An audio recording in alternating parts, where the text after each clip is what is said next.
அப்போ அவங்க உடம்பு மாறிடுச்சுங்கிறது கன்ஃபார்ம் பண்ணி அவங்க முடிவுக்கு வர்றது 21 நாள் ஆயிரும்.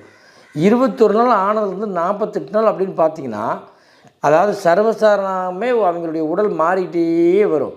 48ஆவது நாள் பார்க்கும்போது பரிபூர்ண ஆற்றலோடு சிறப்பாக ஆரோக்கியமாக அவ்வளோ ஒரு சந்தோஷமாக மகிழ்ச்சியாக அவங்க எல்லாம் அடைஞ்சு ஏதாவது ஒரு விஷயத்தை பார்த்து அனுபவித்த மாதிரி ஒரு பெரிய சந்தோஷம் கிடைக்கும்.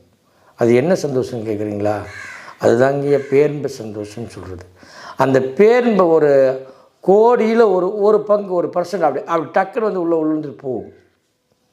அந்த ஒரு இன்பத்தை அடைந்து அந்த இன்பத்தோடு கலந்து அந்த சுகத்தை அனுபவிச்சுட்டு வெளியே வரும்போது என்னால் விட முடியாது, இது அனுபவிச்சாகணும், இது நல்லா இருக்குது அப்படின்றத ஒவ்வொருவரும் பார்ப்பாங்க. அந்த மாதிரி நீங்கள் பார்க்கும்போது தான் உங்களுக்கு இந்த கிரியானுடைய பலன்